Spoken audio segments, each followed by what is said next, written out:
स्वागत है बच्चों हमारे YouTube चैनल सार्थक साइंस एंड मैथ में। तो चलिए बच्चों आज की क्लास शुरू करते हैं, जिसके अंतर्गत आज हम पढ़ने वाले हैं क्लास 10th विज्ञान चैप्टर नंबर 7 नियंत्रण एवं समन्वय। नियंत्रण एवं समन्वय क्या होता है? ये भी एक प्रकार से जीवों से संबंधित है। ठीक है, किससे संबंधित है? जीवों से। पहले अगर हम फिर इसकी परिचय की अगर हम बात कर ले, ठीक है, परिचय के अंदर बात करें तो देखिए परिचय की अगर हम बात करते हैं तो परिचय में हमारा क्या रहता है, यानी कि थोड़ा सा इसका परिचय होना जरूरी है, क्योंकि नियंत्रण और समन्वय विदाउट परिचय के, विदाउट इंट्रोडक्शन के इसमें कुछ सीख पाना मुश्किल रहेगा। तो उससे पहले हमें थोड़ा इससे परिचित होना पड़ेगा कि नियंत्रण और समन्वय दोनों ही क्या चीजें हैं। ठीक है, देखिए नियंत्रण का मतलब होता है किसी पे कोई रख रखाव रखना, और समन्वय देखिए संसार में जितने भी जीव है ना वो अपने आसपास की, संसार में जितने भी जीव हैं वो अपने आसपास होने वाले जो परिवर्तन होते हैं ना उनके प्रति, किसके प्रति? जो परिवर्तन होते हैं उनके प्रति क्या करते हैं? अनुक्रिया करते हैं। अनुक्रिया का मतलब उनके प्रति जैसा हमें जरूरत होती है ना उसी के अकॉर्डिंग क्या करते हैं? हम अपनी जरूरतों के अनुसार क्रियाएं करते हैं, उनको हम अनुक्रिया कहते हैं, है ना। तो परिचय में क्या आना है कि जितने भी संसार के जो भी हमारे जीव हैं, संसार के जो भी हमारे जीव हैं वो क्या करते हैं? वो हमारे जो आसपास होने वाले परिवर्तन हैं उनके प्रति, है ना। संसार में जो जीव हैं तो वो हमारे जो आसपास परिवर्तन होते हैं, हमारे आसपास होने वाले परिवर्तन के प्रति अनुक्रिया करते हैं, अनुक्रिया करते हैं। ठीक है, ये परिचय में आपको याद रखना है कि जितने भी जीव है संसार के अंदर, वो संसार के अंदर जितने भी जीव रहेंगे हमारे आसपास जो भी परिवर्तन होंगे उन परिवर्तनों के प्रति क्या करेंगे? अनुक्रिया करेंगे, है ना। उनके अकॉर्डिंग क्या करेंगे? अपनी प्रतिक्रिया देंगे। ठीक है, उसके अनुसार ही अपनी अनुक्रिया करेंगे। ठीक, जब वो अनुक्रिया करते हैं तो पर्यावरण में प्रत्येक परिवर्तन का, है ना, अनुक्रिया से एक समुचित गति, क्या कह सकते हो? एक समुचित गति उत्पन्न होती है, और कोई भी यदि गति उस घटना पर निर्भर करती है जो उसे प्रतिदिन या उसको प्रेरित करती है। जैसे प्रतिदिन होने वाली जो घटनाएं होती हैं वो किस तरह से होती हैं? हमारे आसपास होने वाले परिवर्तनों के ऊपर होती हैं, है ना। तो हम क्या लिख सकते हैं? हमने इतना तो लिख दिया कि हमारे आसपास होने वाले जो परिवर्तन हैं उन परिवर्तनों के प्रति जो अनुक्रिया करते हैं, क्या करते हैं जी?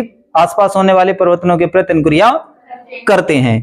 अब हम समझते हैं कि देखो आगे लिखोगे पर्यावरण में, चलो मैं बोल रहा हूं एक बार नोट करते जाइए।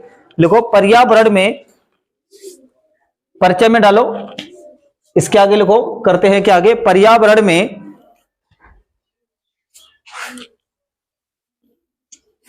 प्रत्येक परिवर्तन की अनुक्रिया से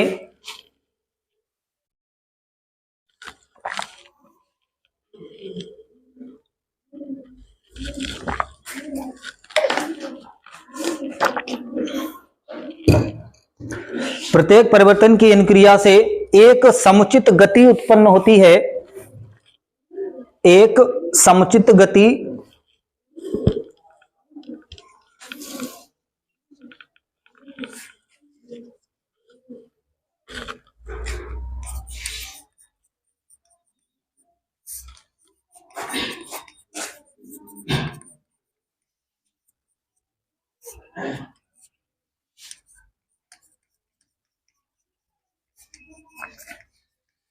एक समुचित गति उत्पन्न होती है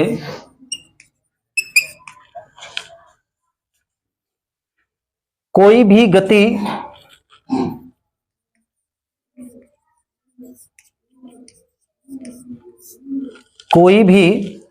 गति उस घटना पर निर्भर करती है जो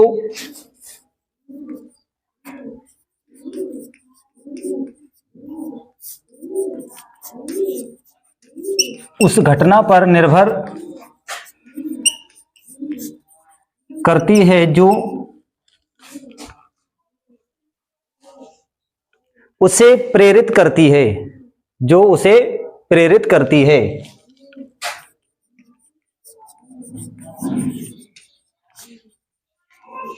जो उसे प्रेरित करती है। जैसे हम गर्म वस्तु को छूते ही, जैसे हम गर्म वस्तु को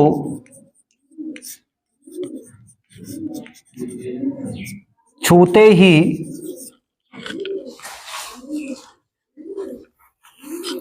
अपना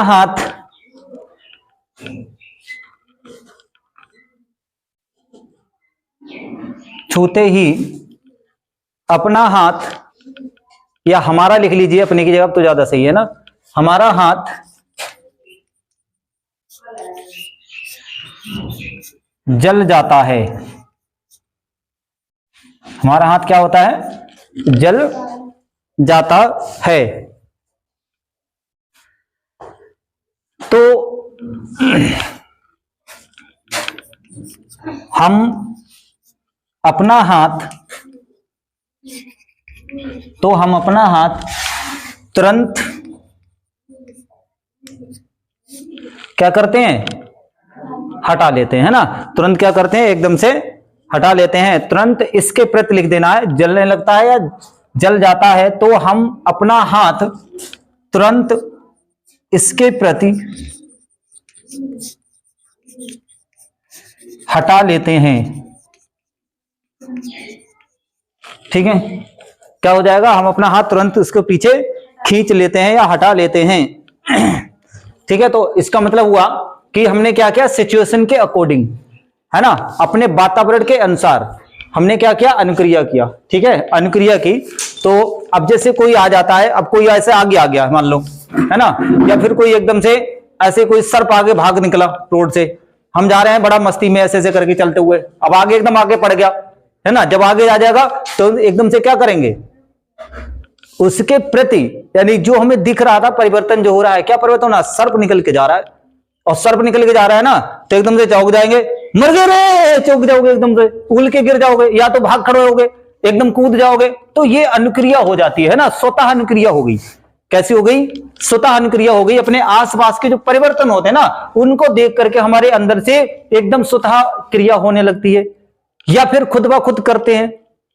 ठीक है, जैसे अगर कोई अभी बर्फ आए ना, ठंडी के दिन में, जैसे बर्फ कोई आए और पीछे से डाल दे इसमें, है ना, तो पीछे जब डाल देगा ना तो करोगे, है ना, क्या हो गया? ऐसे भागोगे। तो उस चीज को ध्यान में रखता है, यानी क्या होता है? सिचुएशन के अकॉर्डिंग, यानी कि परिवर्तन के अकॉर्डिंग, हमारे आसपास जो भी पर्यावरण में परिवर्तन होते हैं उनके अनुसार जो क्रिया होती है, जो अनुक्रिया होती है, ठीक है, क्या होती है? अनुक्रिया होती है। और कौन करते हैं ये अनुक्रिया? सब के सब जीव करते हैं।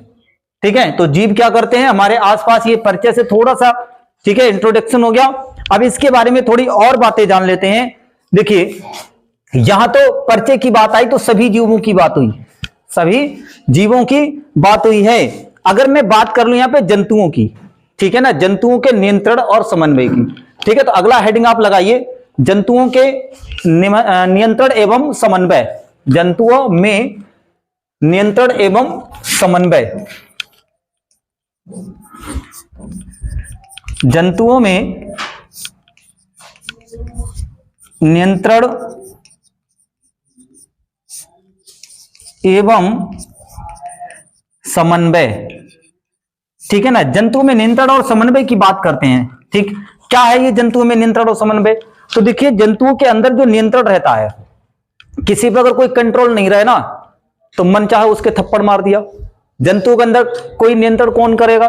तो नियंत्रण करने का एक प्रोसेस है। आखिरकार क्या ऐसा होता है कि किन तरीके से जंतु अपने ऊपर नियंत्रण पाते हैं? ठीक है, तो नियंत्रण हो या फिर वो समन्वय की बात हो, तो जंतुओं के अंदर और जो नियंत्रण रहता है या फिर जो समन्वय रहता है, तो ये क्या होता है? देखिए, इनके अंदर कौन जिम्मेदार होता है?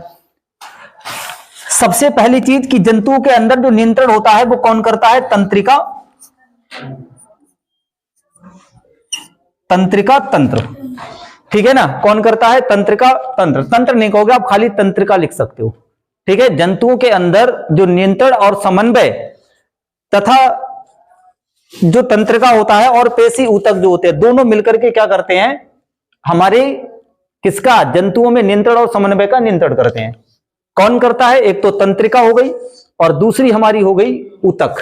ठीक है, तो अगर कहीं क्वेश्चन फंस जाए कि जंतुओं में नियंत्रण एवं समन्वय का काम कौन करता है, ठीक है, तो तंत्रिका एवं ऊतक। ठीक है, किसके द्वारा होता है? जंतुओं में नियंत्रण तंत्रिका एवं ऊतक के द्वारा होता है, ऊतक के द्वारा। क्लियर है यहां तक? यानी कि अगर इसमें से क्वेश्चन अगर पूछता है कि जंतु के अंदर नियंत्रण कैसे होता है या समन्वय कैसे होता है, तो दोनों के लिए आंसर तंत्रिका एवं ऊतक के द्वारा होता है। ठीक है, अब हम बात करते हैं इसके अंदर। देखिए क्या, एक ग्राही, ये थोड़ा थोड़ा इंट्रोडक्शन होता चल रहा है अभी। अब हम बात करेंगे ग्राही की।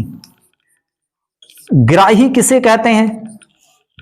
देखिए, ग्राही का मतलब होता है तंत्रिका कोशिकाओं के विशिष्ट सिरे जो पर्यावरण से सभी सूचनाओं को क्या करते हैं? सूचनाओं का पता लगाते हैं, सूचनाओं का पता लगाते हैं, वो ग्राही कहलाते हैं। पर्यावरण में होने वाले परिवर्तनों को जो जाकर के, सूंघ करके, देख करके, छू करके, पर्यावरण में जितने भी हमारे परिवर्तन हो रहे हैं, उन परिवर्तनों को पता लगाएंगे कि कौन सा परिवर्तन कहां हो रहा है पर्यावरण में, और वो सूचना लाकर के हमारी अंदर कहां जाएगा? माइंड में जाएगा। तो जिसने पता लगाया हमारे शरीर के अंग ही पता लगाएंगे, तो वो क्या कहलाते हैं? ग्राही कहलाते हैं। ठीक है, तो लिखिए कि तंत्रिका कोशिका के विशिष्ट सिरे, तंत्रिका कोशिका के विशिष्ट सिरे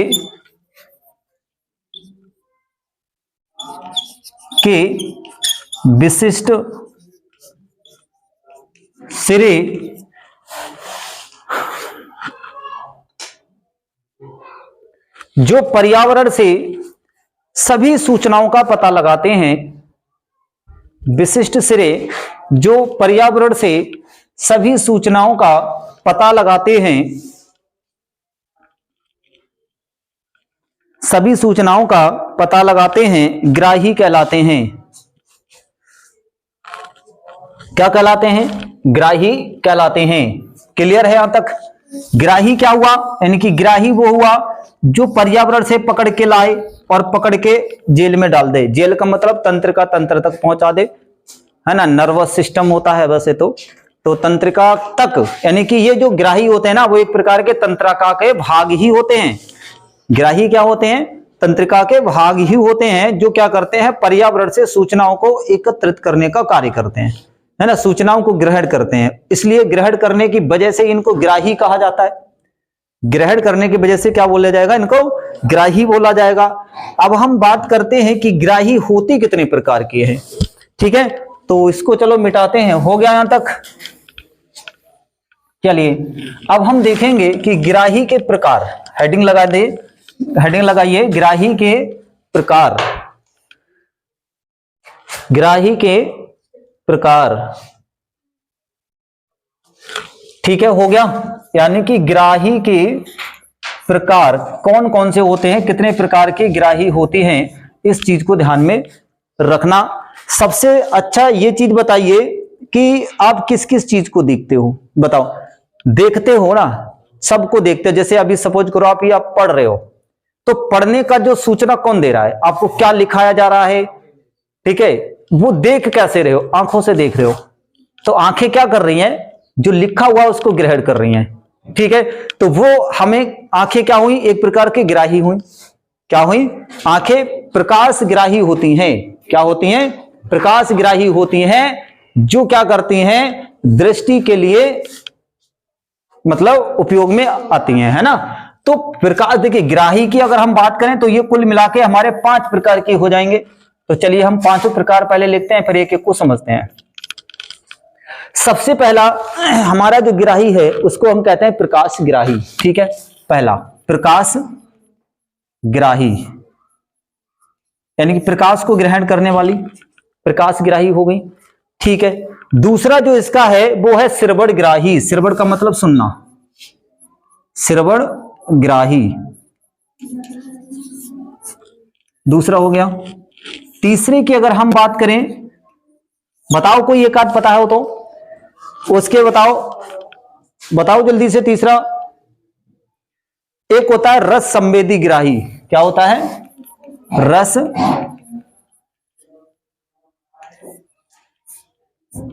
संवेदी ग्राही। फिर नंबर 4 रस संवेदी ग्राही के बाद में बताओ और क्या आ जाएगा? देखिए ग्रहण ग्राही, इसको बोलते हैं घ्राण ग्राही। और नंबर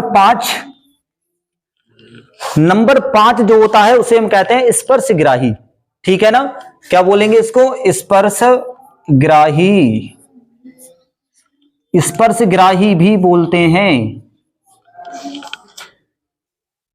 कभी भी किसी भी टॉपिक को यदि याद करना है तो बस एक बात याद रखना, अपने अकॉर्डिंग याद करना।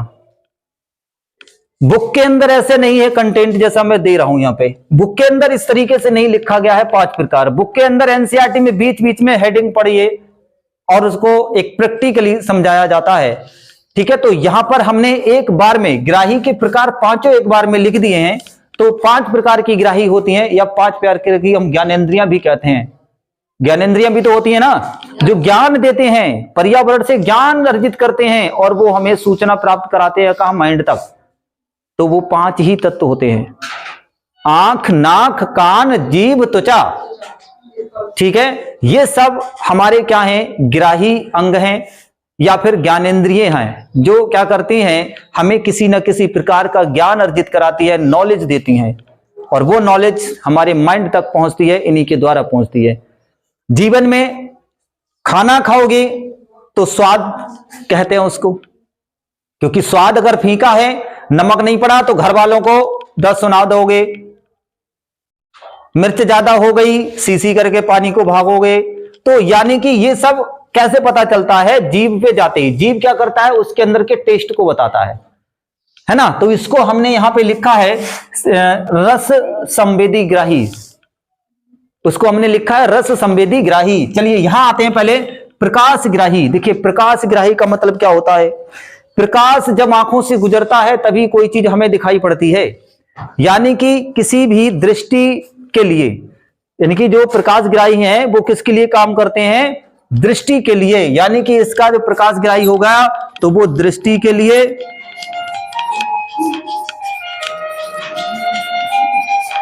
ठीक है।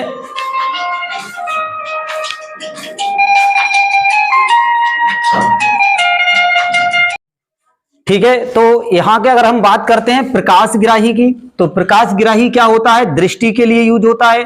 अगर मैं बात करूं सिरबड़ ग्राही की, तो सिरबड़ ग्राही का मतलब होता है कि जो सुनने के लिए, सिरबड़ ग्राही का मतलब हो गया कि सुनने से संबंधित। तो इसका क्या हो जाएगा? सुनने के लिए, सुनने के लिए। अच्छा यहां याद जाइए रस संवेदी, तो ये होता है तुम्हारा कि स्वाद के लिए। किसके लिए होगा? स्वाद के लिए। अब यहां पे इसके आगे चलते हैं, लिखा है कि ग्राहण स्वग्राही। अब ये ग्रहण ग्राही क्या होता है? ग्रहण मतलब सूंघना, ठीक है, गंध। तो ये होता है सूंघने के लिए, सूंघने के लिए इसका प्रयोग होता है, उसको हम कहते हैं ग्रहण ग्राही। आते हैं स्पर्श ग्राही। स्पर्श ग्राही का मतलब होता है जैसे किसी चीज को छूना, किसी चीज को छूना, यानी स्पर्श ग्राही होता है जैसे ऊष्मा को महसूस कर सकते हो, ऊष्मा को क्या कर सकते हो? महसूस कर सकते हो। तो ये सभी के सभी क्या हैं? हमारे ग्राही हैं। तो हम यहां लिख सकते हैं स्पर्श तो लिखा है यानी छूने के लिए, या फिर किसी भी ऊष्मा को स्पर्श करने से क्या हो जाता है? हमें ऊष्मा का पता लग जाता है। किसी भी ठंडी चीज को स्पर्श करने से पता चल जाता है, यानी कि किसी भी चीज को टच करने से, ठीक है। तो यहां पे हम लिख सकते हैं छूने के लिए। तो छूने के लिए आप लिख सकते हो, ठीक है, छूने के लिए, या आप यहां पे ऊष्मा को महसूस करने के लिए, छूने की जगह पे या करके लिख सकते हो किसी चीज को महसूस करने के लिए, महसूस करने के लिए।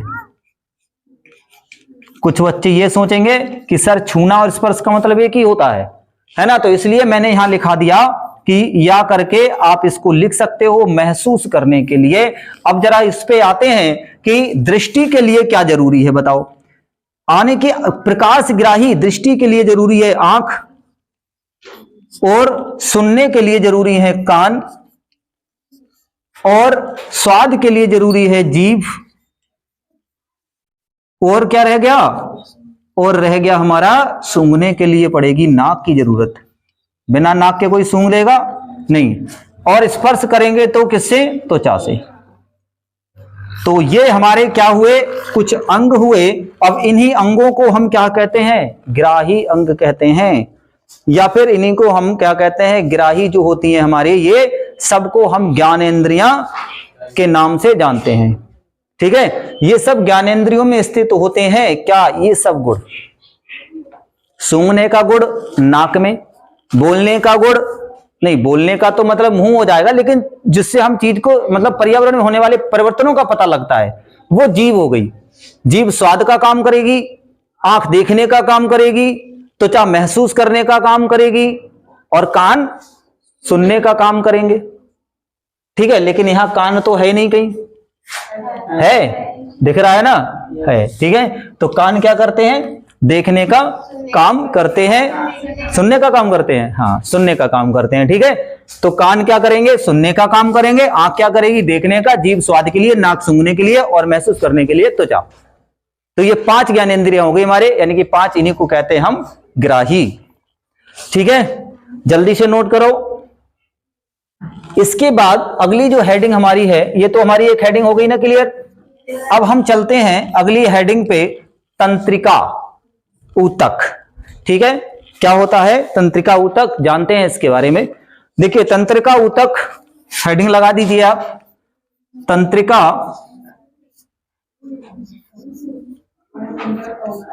ऊतक। जो तंत्रिका ऊतक होता है वो क्या होता है, इसके बारे में डिस्कस करते हैं।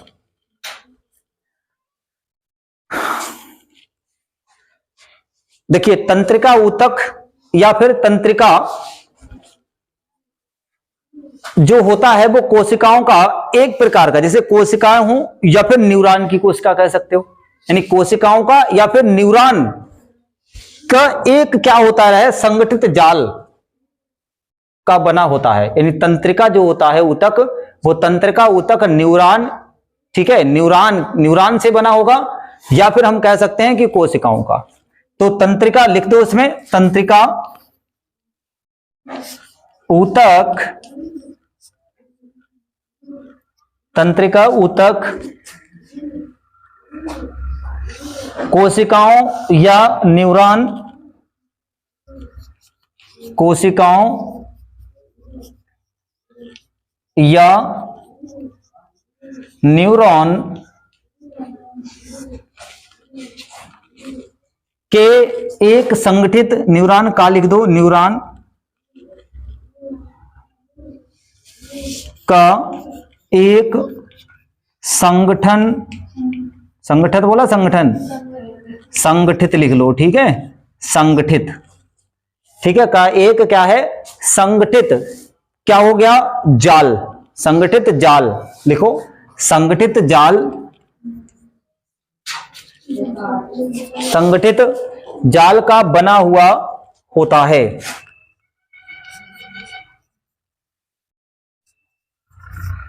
जाल का बना हुआ होता है, ठीक है, संगठित जाल का बना हुआ होता है। यानी कि न्यूरॉन जो तंत्रिका ऊतक है ना, वो न्यूरॉन कोशिका का बना हुआ होता है, और या तो कोशिकाओं का बना हुआ एक जाल है, ठीक है। तो तंत्रिका ऊतक क्या है, एक प्रकार का जाल है जो कि न्यूरॉन तथा कोशिकाओं से बना हुआ होता है, सीधी भाषा में। अब हम बात करें कि तंत्रिका ऊतक का कार्य क्या है, ठीक है, तो इसके कार्य पे भी नजर डालते हैं। तो देखिए इसका जो कार्य रहेगा वो कार्य क्या होगा, देखिए कार्य की अगर हम बात करें तो जितनी भी सूचनाएं हैं ना, जितनी भी हमारी सूचनाएं हैं, उन सूचनाओं के विद्युत आवेग को ध्यान से समझना, जितनी भी सूचनाएं हैं उन सूचनाओं के विद्युत आवेग के द्वारा शरीर के एक भाग से दूसरे भाग तक, एक भाग से दूसरे भाग तक संवहन के लिए क्या करता है, कार्य करता है ना। तो तंत्रिका ऊतक का काम क्या हुआ कि जितनी भी हमारी सूचनाएं होती हैं उन सूचनाओं को एक भाग से दूसरे भाग तक ले जाने का या दूसरे भाग तक पहुंचाने के लिए, ठीक है, या संवहन के लिए जो विशिष्टीकृत होता है या विशिष्टीकृत कार्य करता है, यानी कि इसका विशिष्ट रूप से कार्य क्या हो गया, ये तंत्रिका ऊतक जो है वो हमारी सभी जितनी भी हमारी सूचनाएं हैं, हमारी सूचनाओं को एक भाग से दूसरे भाग में, ठीक है, या सूचनाओं को, अब इसमें एक चीज और जोड़ो, विद्युत आवेग, है ना, क्योंकि ये आवेग के हिसाब से चलता है। सूचनाओं के विद्युत आवेग, विद्युत आवेग के द्वारा, विद्युत आवेग के द्वारा हो गया, विद्युत आवेग के द्वारा शरीर के एक भाग से दूसरे भाग, शरीर के एक भाग से, एक भाग से दूसरे भाग, एक भाग से दूसरे भाग तक संवहन के लिए, दूसरे भाग तक चाहे संवहन का कार्य करता है, इस तरह से लिख लीजिए, संवहन के लिए विशिष्टीकृत लिख दीजिए, विशिष्टीकृत, ठीक है। विशिष्टीकृत का मतलब हो जाता है कि ये ऐसा कार्य करता है, कैसा कार्य करता है कि जो हमारी सूचनाएं हैं उन सूचनाओं के विद्युत आवेग को एक स्थान से उठा करके और दूसरे स्थान तक क्या होता है, संवहन का कार्य करता है। तो इसका तंत्रिका ऊतक का काम हो गया, ये हो गया क्लियर। चलिए इसके बाद अब हम आते हैं तंत्रिका कोशिकाओं के भाग की बात करते हैं। कोई एक तंत्रिका कोशिका होती है, वैसे तंत्रिका कोशिका इस तरह की देखो बनी होती है, इसमें ऊतक है ना एक प्रकार का ये रहता है इस तरह का, और इसके अंदर ये पार्ट रहते हैं इस तरह से, ठीक है, इस तरह से ये पार्ट होते हैं, और यहाँ पे जाकर के एक प्रकार का इस तरह से टेढ़ी मेढ़ी, यहाँ पे थोड़ा इस तरह का, तो ये तंत्रिका कोशिका का यहाँ निर्माण होता है, इस तरह का होता है, और लास्ट में इस तरह का ये इस तरह से बना होता है ना, तो ये एक तंत्रिका ऊतक है, ठीक है। और जो यहाँ पे जो ज्वाइंट है ना, ये तंत्रिका क्या है, कोशिका। तो इसमें कोशिकाएं मिल मिल करके, यानी यहां से यहां तक की एक कोशिका, ये दूसरी कोशिका, तीसरी कोशिका, और यहाँ पे तीसरी कोशिका, चौथी कोशिका, इस तरह से चलती रहती है। और इसके ऊपर जो ये हमने बनाया इसको हम कहते हैं द्रुमिका। क्या कहते हैं, द्रुमिका। और ये हमारी क्या हो गई है, क्या हो गया, कोशिका। ये हमारा कोशिका हो गया और वो हमारी द्रुमिका हो गई, ठीक है। तो इसको हम क्या बोलेंगे, कोशिका बोलेंगे, ठीक है ना, और इसको हम क्या बोलेंगे, द्रुमिका बोलेंगे। अब इसमें और पार्ट क्या है, इसके बाद में जो बीच का बच जाता है ना उसको हम कहते हैं कोशिकाएं। यहां पर जो बीच में है ना इसको हम कहते हैं कोशिका, तंत्रिका केंद्र, या फिर आप इसको केंद्रक कह सकते हो, ठीक है। क्या कह सकते हो, केंद्रक। यहां ये केंद्रक हो गया बीच में, और जो बीच केंद्र के बाद में जो ये वाला भाग है ऐसे टेढ़ा मेढ़ा, तो इसको क्या कहते हैं, इसको हम कहते हैं कोशिका काय। तो ये हमारा कौन सा भाग है, कोशिका काय, ठीक है ना। तो हमने भाग तो यहीं पढ़ लिए, ये कोशिका काय है, ये कोशिका हो गई हमारी ऊपर वाली, ये देखो बीच में ज्वाइंट ज्वाइंट कोशिका, ये केंद्रक हो गया, कोशिका का केंद्रक हो गया, ठीक है। इसके बाद में ये जो जड़े से रहेगी ना, इधर जड़े से दिख रही है आपको, हालांकि जड़े तो नहीं करनी चाहिए, तो ये जड़े नहीं है, ये क्या है बताइए, इसको हम कहते हैं तंत्रिका का अंतिम सिरा, ठीक है। ये है तंत्रिका का अंतिम सिरा, तंत्रिका का अंतिम सिरा, ठीक है। ये हो गया आपका तंत्रिका का अंतिम सिरा। तो ये इसके भाग भी यहीं से हमने सीख लिए। अब हम देखते हैं कि भाग कौन कौन से उसके होते हैं, सबसे पहले एक एक सिरा को हम यानी कि भाग को पढ़ेंगे। तो अब हेडिंग हमारी होने वाली है, लगाइए हेडिंग, तंत्रिका कोशिका के भाग।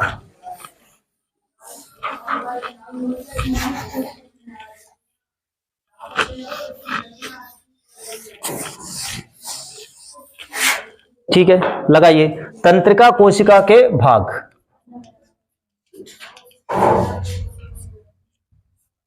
तंत्रिका कोशिका के भाग। देखिए कि कौन कौन से तंत्रिका कोशिका के भाग होते हैं।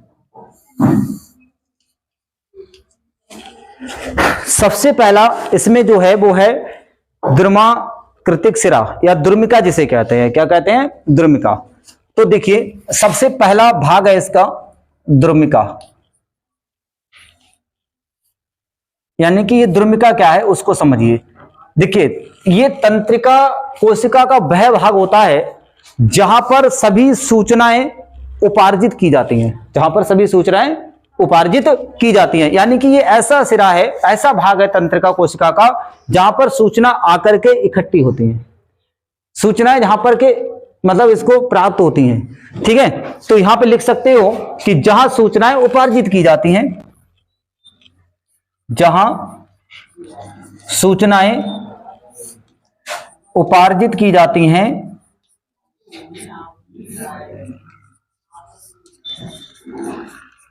उपार्जित की जाती हैं, उसे हम क्या कहेंगे? हम उसे कहेंगे द्रुमिका। यानी द्रुमिका एक प्रकार की तंत्रिका कोशिका का भाग है। तो जहां पर सूचनाएं उपार्जित होती हैं उसको हम क्या कहेंगे? द्रुमिका कहेंगे। इसके बाद में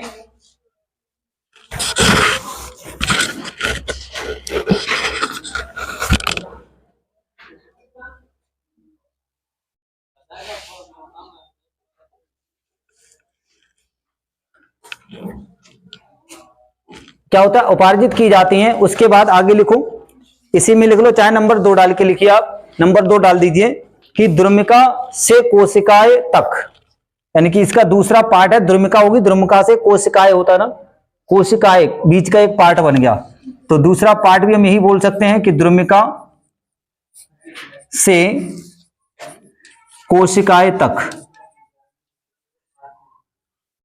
कोशिकाएं तक।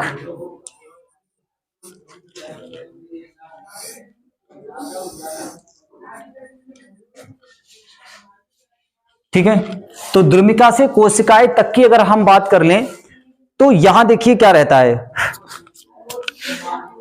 द्रुमिका से जो कोशिकाएं एक भाग है ये भी, तो द्रुमिका से कोशिकाएं तक जितनी भी हमारी सूचनाएं होती हैं वो विद्युत आवेग की तरह भागती हैं। यानी कि ये कोशिकाएं तक का जो भाग है, तो जहां से क्या लिखोगे? जहां से सभी सूचनाएं विद्युत आवेग की तरह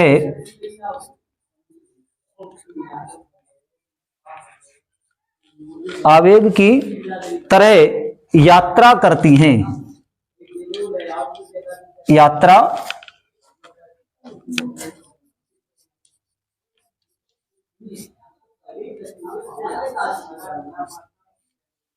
करती हैं।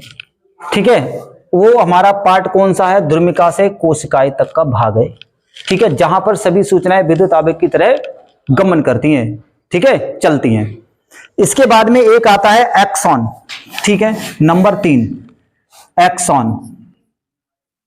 अब इसको देखें एक्सॉन क्या होता है। तो एक्सॉन की अगर हम बात करें, देखिए एक्सॉन जहां यानी वह भाग होता है जहां पर आवेग का परिवर्तन रासायनिक संकेत में किया जाता है। जो हमारी सूचनाएं मिलती है ना, वो एक विद्युत आवेग की तरह चलती हैं, और विद्युत आवेग को चलते चलते पहले तो द्रुमिका में आती हैं, द्रुमिका से फिर द्रुमिका से जो कोशिकाएं जो इतना रहता ना उसमें आवेग की तरह फटाफट फटाफट सभी सूचनाएं भागती रहती हैं। तभी वो सूचनाएं कहां पहुंचती है? एक्सॉन में जाकर के घुस जाती हैं। और एक्सॉन में जब घुसती है ना, तो एक्सॉन क्या करता है?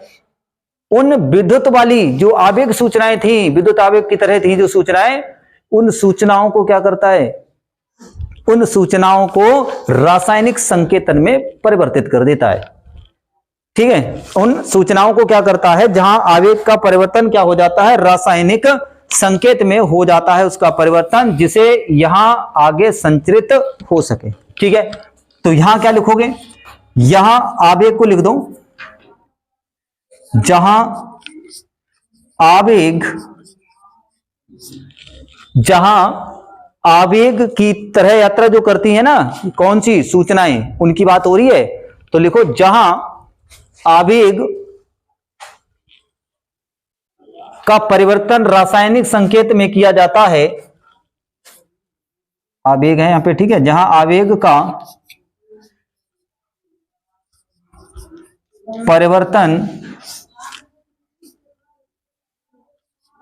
रासायनिक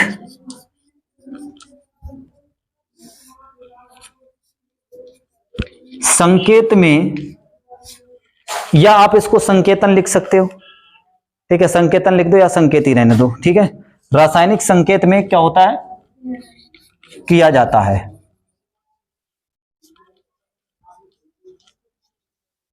रासायनिक संकेत में किया जाता है, उसे हम क्या कहेंगे, उसे हम एक्सॉन कहेंगे, यानी वह भाग जहां पर आवेग को रासायनिक संकेत में परिवर्तित किया जाता है, उस वाले भाग को हम एक्सॉन कहते हैं।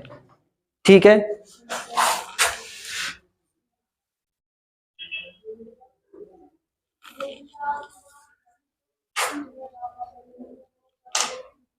हो गया।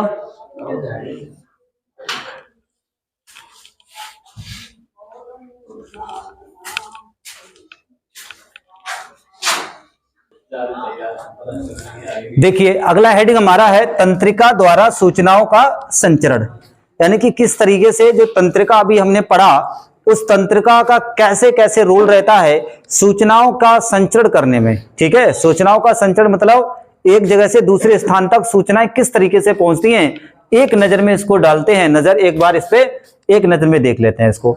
तो यहां लिखा है मैंने, लिखिए, सभी सूचनाएं जो हमारे मस्तिष्क तक पहुंचती हैं,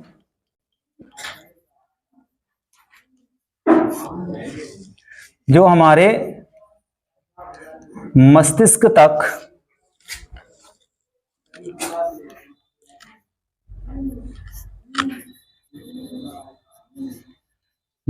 तक पहुंचती हैं, ये सूचनाएं एक तंत्रिका कोशिका के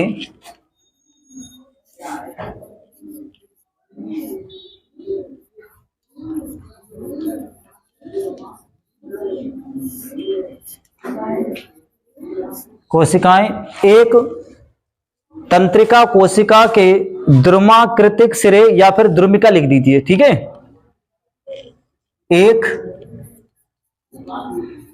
तंत्रिका कोशिका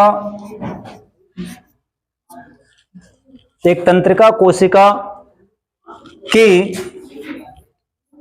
द्रुमिका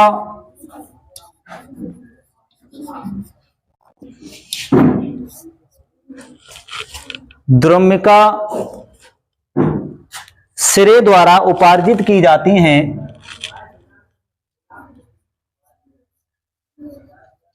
सिरे द्वारा उपार्जित की जाती हैं,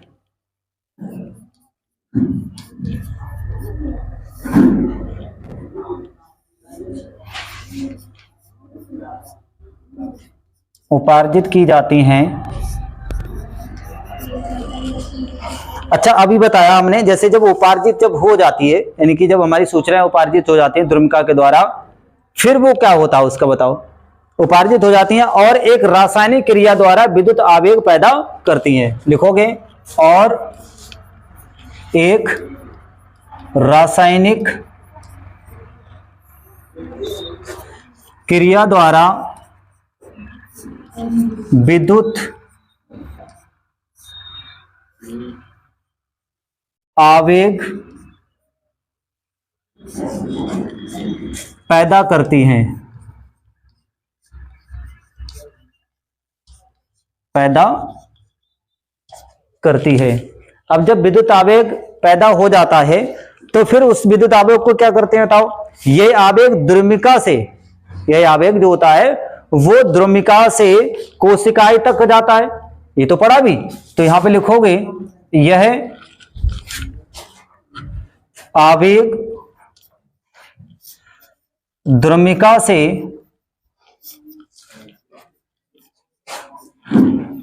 कोशिकाएं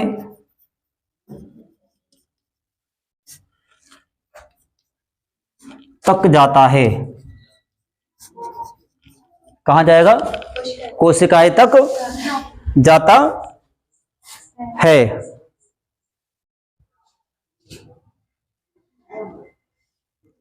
फिर लिखो इसके आगे, फिर तब तंत्रिकाक्ष यानी एक्सॉन में होता हुआ, फिर एक्सॉन में होता हुआ, एक्सॉन में होता हुआ इसके अंतिम सिरे तक पहुंच जाता है, होता हुआ इसके अंतिम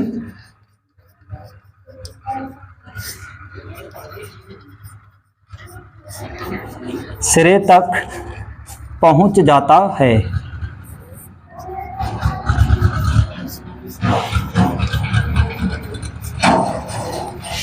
अंतिम सिरे तक पहुंच जाता है। एक्सॉन के अंत में विद्युत आवेग का परिवर्तन, एक्सॉन के अंत में विद्युत आवेग का परिवर्तन, विद्युत आवेग का परिवर्तन रासायनिक संकेत में किया जाता है।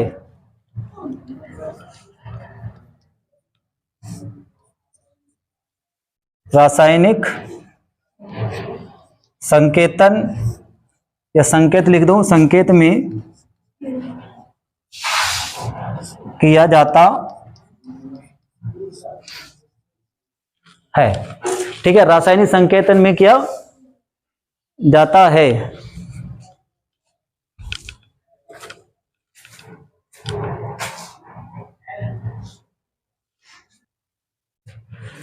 किसमें किया जाता है, रासायनिक संकेत में किया जाता है, ताकि यह आगे संचरित हो सके, ताकि यह आगे संचरित हो सके, संचरित हो सके, ताकि यह आगे संचरित हो सके। ये रासायनिक संकेतन रिक्त स्थान या ये रासायनिक, शॉर्ट में लिख दिया, ठीक है, रासायनिक संकेतन, ये रासायनिक संकेतन रिक्त स्थान या सिनेप्स को पार करते हैं, रिक्त स्थान या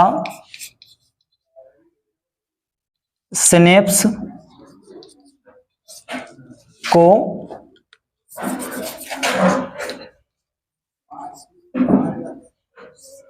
सिनेप्स को क्या करते हैं, पार करते हैं,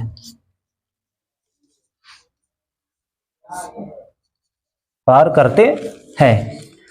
सिनेप्स जानते हो ना, समझे सिनेप्स, ये इस तरह से जो हड्डी में ज्वाइंट होते हैं उनसे सिनेप्स होते हुए निकल जाता है ना। तो सिनेप्स से क्या करते हैं, सिनेप्स को पार करते हैं और अगली तंत्रिका की द्रुमिका में,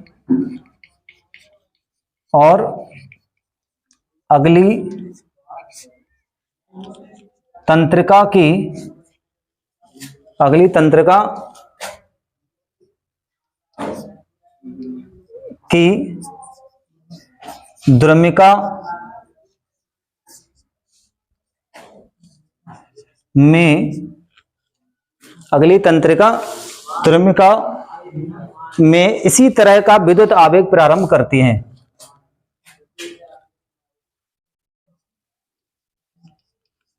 इसी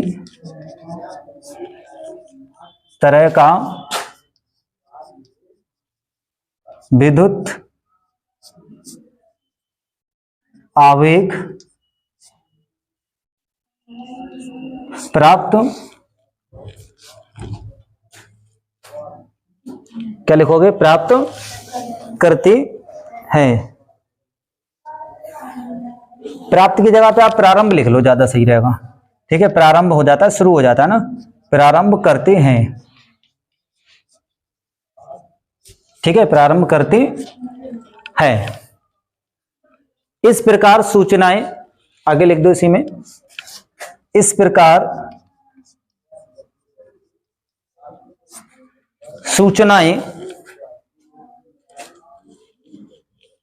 एक जगह से दूसरी जगह संचरित हो जाती हैं।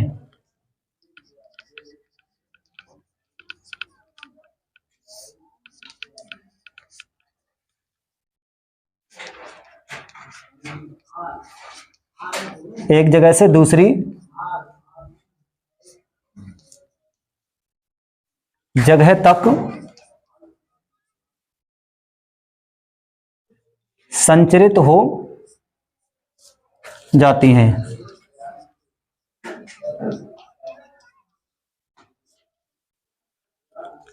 ठीक है, एक जगह से दूसरी जगह तक क्या हो जाता है, संचरित हो जाती हैं। ठीक है, तो हमारा आज का टॉपिक कहां तक खत्म हुआ है, कहां तक कवर हो गया, तंत्रिका द्वारा सूचनाओं का संचरण। ठीक है, कौन से टॉपिक की बात हो रही है, नियंत्रण एवं समन्वय। अभी परिचय में ही चल रहे हैं। ठीक है, तो परिचय में ये थोड़ी हेडिंगें हैं, हमने समझ लिया कि तंत्रिका द्वारा सूचनाओं का संचरण कैसे होता है। इसके बाद हमने एक नाम लिया था सिनेप्स। ठीक है, तो सिनेप्स को हम कल समझेंगे कि सिनेप्स आखिरकार जो हमने नाम लिया, जिसकी चर्चा की गई है, क्योंकि ऐसी बातें बड़ा चुभती रहती हैं कि आखिरकार सिनेप्स आया, अजीब शब्द लगा, आखिरकार वो क्या था। तो सिनेप्स को हम कल डिस्कस कर लेंगे। ठीक है, कल तो ठीक है, कल के, हाँ कल की क्लास में हो जाएगा, कोई दिक्कत नहीं है। तो कल की क्लास में इसको क्या करेंगे, हम डिस्कस करेंगे। ठीक है, ठीक है, तो आज की क्लास यहीं समाप्त होती है। हाँ, एक बात और बताऊं, अगर सही से पढ़ाई करनी है, अच्छे अगर मतलब मार्क्स लाने हैं, तो पढ़ाई को एक टाइम टेबल बना करके, ठीक है, अपने घर पे एक टाइम टेबल बना के टांग लो आराम से। 2 घंटा ये पढ़ना है, 1 घंटा ये पढ़ना है, 4 से 5 घंटे जो है टाइम जरूर देना पड़ेगा पढ़ाई में अच्छे नंबर लाने के लिए। जो बच्चा 5 घंटे से कम पढ़ रहा है, तो वो उम्मीद ना करे 90% से ऊपर लाने की। ठीक है, 90% लाना है तो 5 घंटे का रीडिंग टाइम देना पड़ेगा। और जो भी बच्चे हमारी वीडियो को देख रहे हैं, तो एक बार लाइक कर दें और वीडियो को शेयर भी कर दें, और साथ साथ हो सके तो हमारे यूट्यूब चैनल को सब्सक्राइब भी कर लें, है ना, ऐसे ही और वीडियो पाने के लिए। ठीक है, तो thank you watching this video.